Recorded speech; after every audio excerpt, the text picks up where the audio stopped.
طالبانو پاکستان ته څنګه په نره ځواب ورکړ؟ څنګه پر ډیورن کرښه پاکستان ته غوسه شول؟ تازه یې د افغانستان په اړه څه وویل؟ ویډیو تر اخره وګورئ ځکه په اخره کې ستاسو کومنټونه هم شته. پاکستان له طالبانو سره په ګډه پر ډیورن لاین باندې د اغزن تار لګولو پروژه پای ته ورسوي.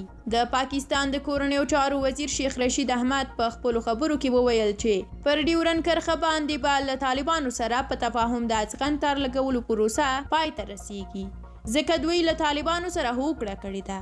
ایلنن طالبانو د افغانانو غږ واورید او د پاکستانی وزیر شیخ رشید احمد خبرو ته غبرګون وښود. د طالبانو رژیم له کابل څخه خبرداري ورکړې دی چې پر ډیورن کرښه باندې د افغان تار لګولو په هکله د کابل او اسلام آباد ترمنځ هیڅ ډول توافق نه دی شوی.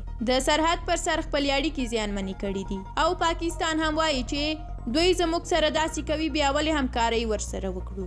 د پاکستان د سنا یو غړي له حکومت ته د ډیورن فرضي کرښې په اوږدو کې د افغان تار لګولو او له طالبانو سره د پاکستانی دولت د جنجال معلومات وغوښتل. هغه وویل دا چې طالبان د ډیورن فرضي کرښه په رسمیت نه پیژني نو بیا ولې پاکستان ورسره مرسته وکړي. د ډیورن کرښې ته څیرمه د پاکستانی ملیشو او طالبانو ترمنځ ترینګلتیاوې رامنځته شوي چې تر اوسه پورې کره معلومه نه ده چې آیا دا موضوع به خلاصه شوې وي یا نه. خو دومره باور پاکستان ترلاسه کړی دی چې طالبان هم د نورو دولتونو په څیر ډیورن لاین په رسمیت نه پیژني چې په دې سره پاکستان په قهر کړي او دواړه لوري یو پر بل ګزارونه کوي.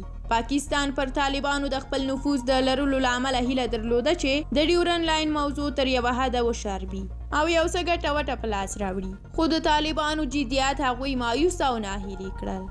ډیره زیاته مننه چې ویډیو مو تر اخره ولیده. د نورو ویډیوګانو لپاره مو چینل سبسکرایب کړئ. دا هم د هغه لیدونکو کومنټونه دي چې زموږ په پخوانیو ویډیوګانو یې موږ ته پریښي دي. تاسو هم خپل نظریات را سره شریک کړئ. موږ یې هم په راتلونکو ویډیوګانو کې نشروو. تر بیا یو بلې ویډیو الله مو مل شه. د خدای په امان.